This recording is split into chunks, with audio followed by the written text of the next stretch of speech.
마가복음 말씀 8장 1절로 13절까지 말씀 같이 읽도록 하겠습니다. 시작. 그 무렵에 또 큰 무리가 있어 먹을 것이 없는지라 예수께서 제자들을 불러 이르시되 내가 무리를 불쌍히 여기노라. 그들이 나와 함께 있은지 이미 사흘이 지났으나 먹을 것이 없도다. 만일 내가 그들을 굶겨 집으로 보내면 길에서 기진하리라. 그 중에는 멀리서 온 사람들도 있느니라. 제자들이 대답하되 이 광야 어디서 떡을 얻어 이 사람들로 배부르게 할 수 있으리이까?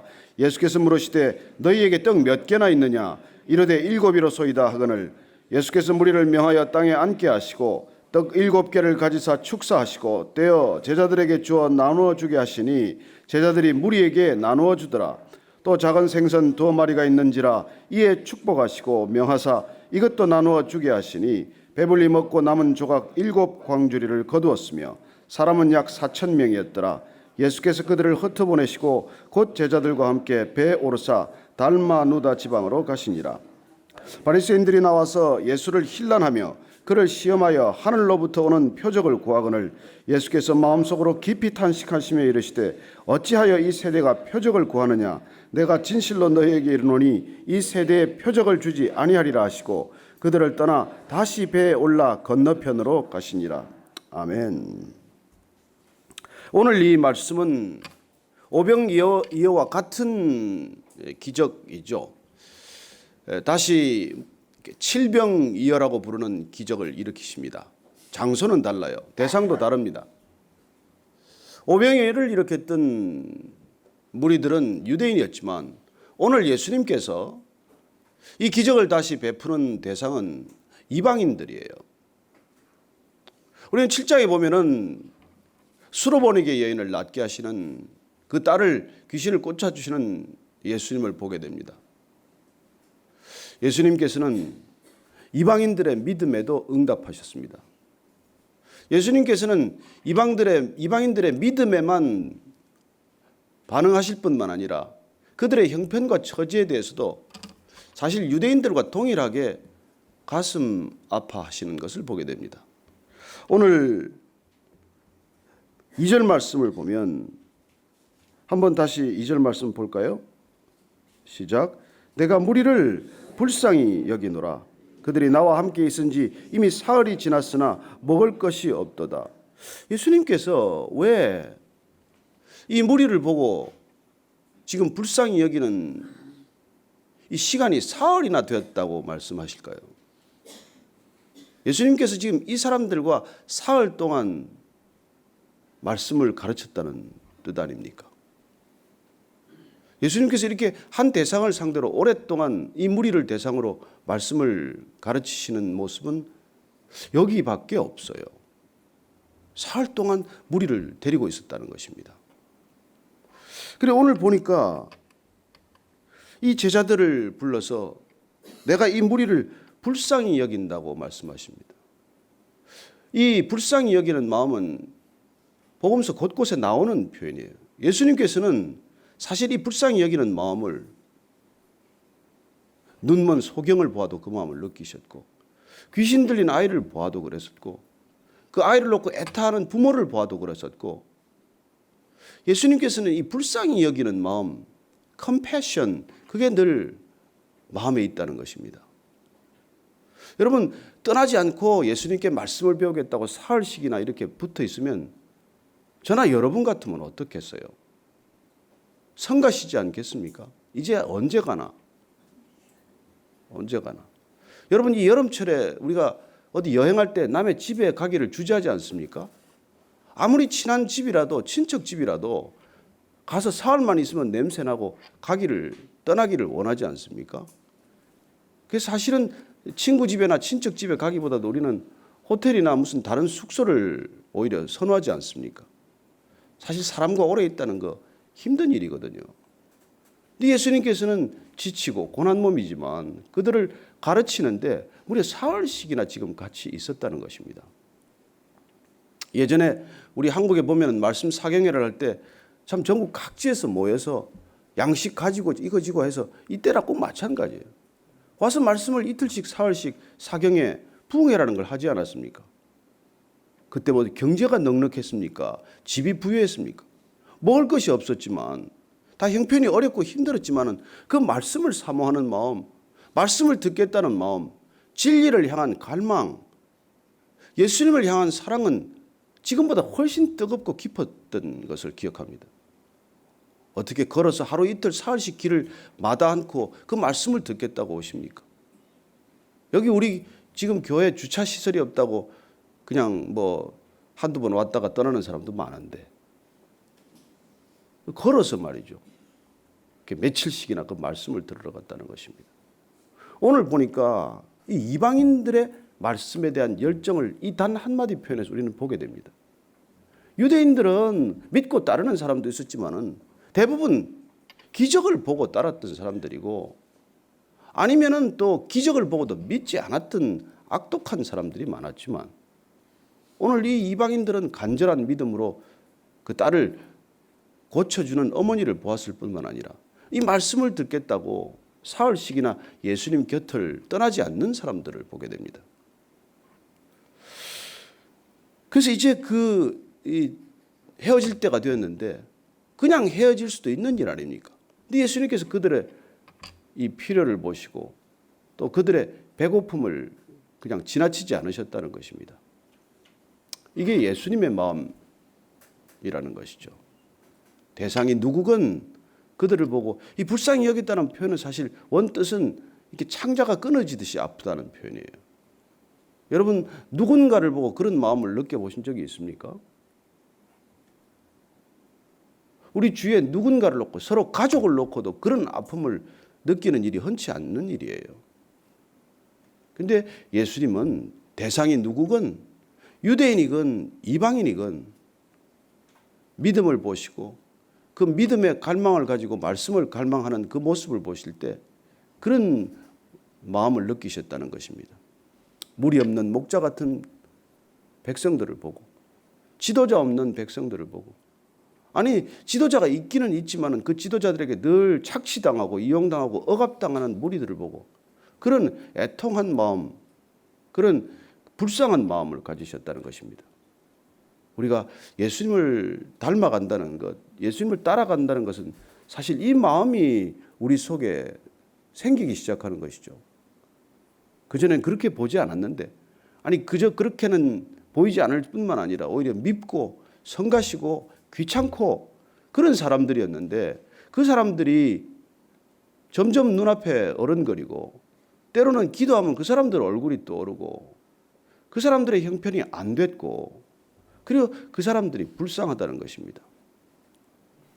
저는 제가 한번 제 아내 보고 왜 나보고 그렇게 나를 위해서 기도했냐고 그렇게 한번 따진 적이 있어요.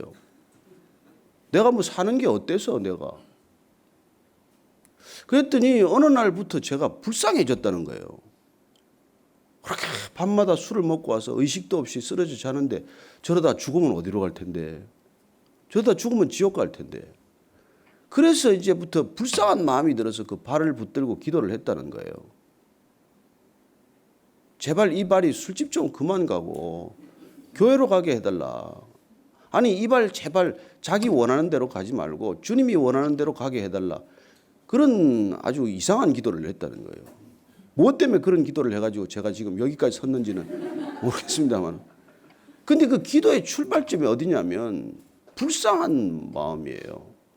아니면 늘 같이 사는 부부지만은 열심히 일해서 돈 벌어오고 자식들 키우고 뒷바라지하고 뭐 그렇게 흠잡을 게 그렇게 많지 않았어요. 그 뭐 직업이 그렇다 보니까 술을 피할 수가 없고 그래서 뭐 밤마다 술자석을 마다않고 취재 때문에 이 사람도 만나고 저 사람도 만나고 그러다 보니까 그랬는데 그렇게 사는 게 불쌍해 보였다는 거예요. 여러분 그게 제정신 든 거예요. 그전에는 뭐 월급에 관심이 있고 돈에 관심이 있으니까 남편이 불쌍했겠어요? 저래 살던 이래 살던 돈이나 더 벌어왔으면 좋겠다. 그런 마음이었겠지만 그러나 어느 순간 저렇게 열심히 살긴 사는데 저러다 죽으면 지옥 가는데 이런 생각이 퍼뜩 들면 사람이 불쌍한 생각이 든다는 거죠. 저는 오늘날 크리스찬이 우리가 가져야 할 마음은 사실 이 마음이에요. 우리가 이 마음을 품지 않으면 세상을 어떻게 감당하겠어요? 예수님께서도 이 세대가 악독하고 음란한 세대라고 말씀하십니다. 2000년 전인데 오늘날 동일하게도 이 세대는 악하고 음란한 세대예요. 그런데 여기에 대해서 우리가 많은 사람들이 분노할 수도 있고 비판할 수도 있고 비난할 수도 있지만 그러나 그거 가지고 세상이 바뀌냐고요. 그거 가지고 바뀐다면 저는 지금도 정치하러 갈 거예요. 아니요. 예수님의 이 마음이 아니고서는 이 세상에 누구도 바꿀 수 없어요.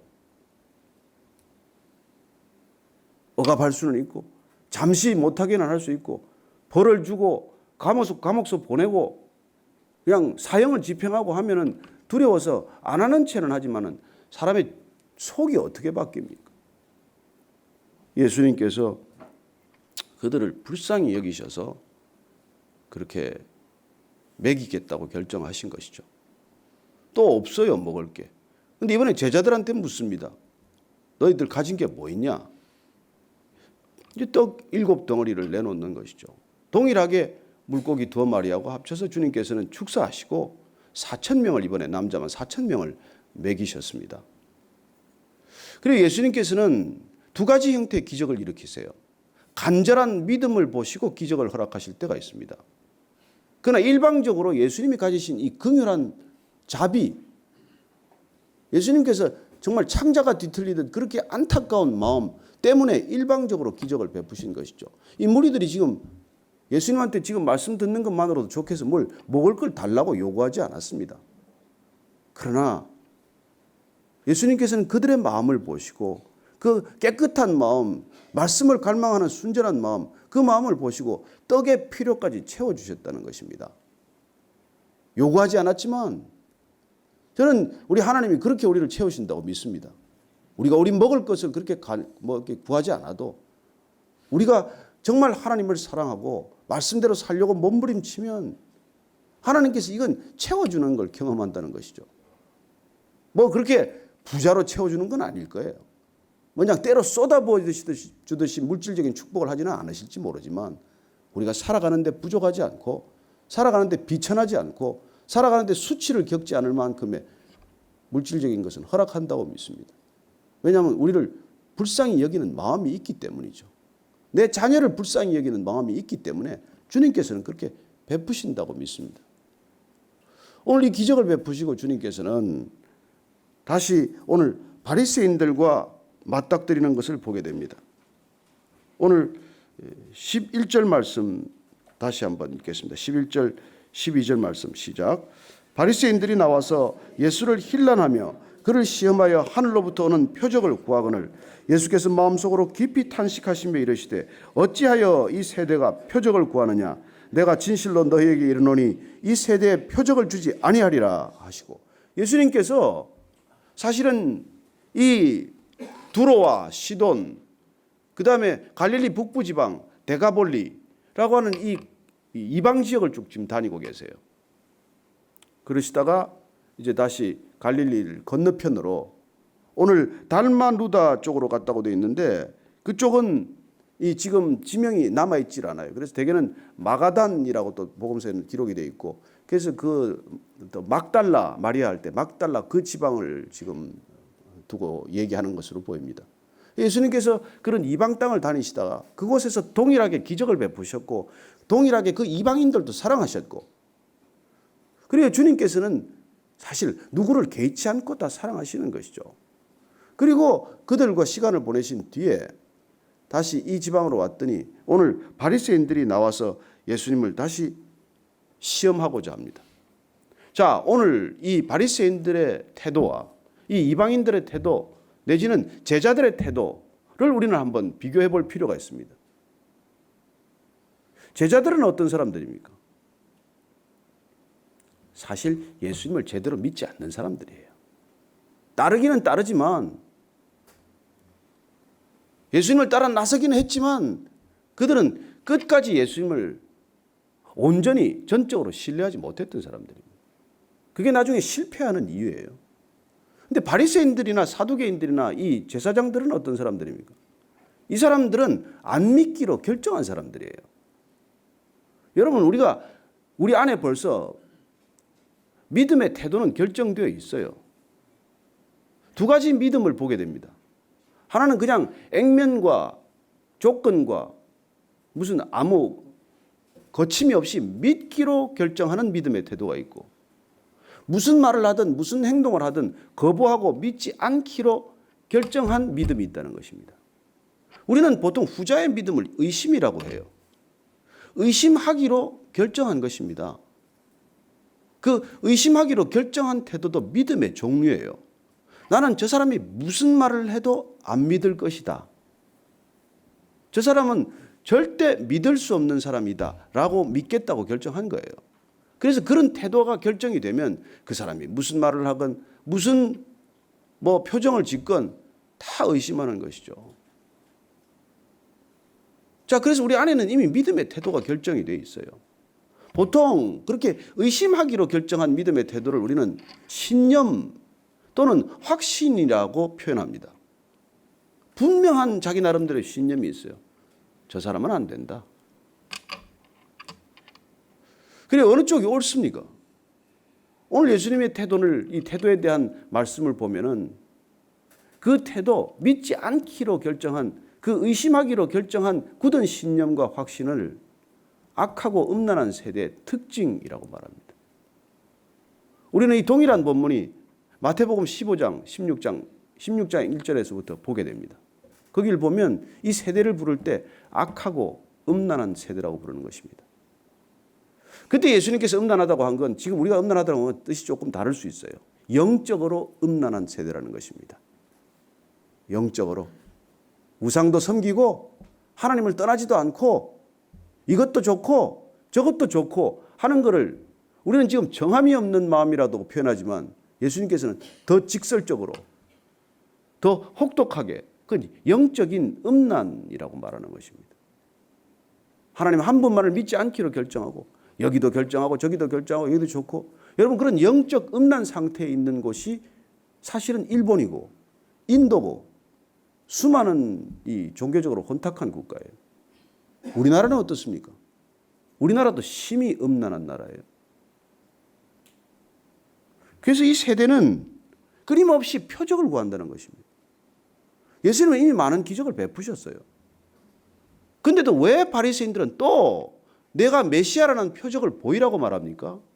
그들은 예수님이 땅에서 일으키는 이 모든 표적은 하늘의 표적, 메시아의 표적, 구원자의 표적이 아니라 이건 인간의 능력인데 귀신을 빌어서 하는 능력이라고 본 것입니다.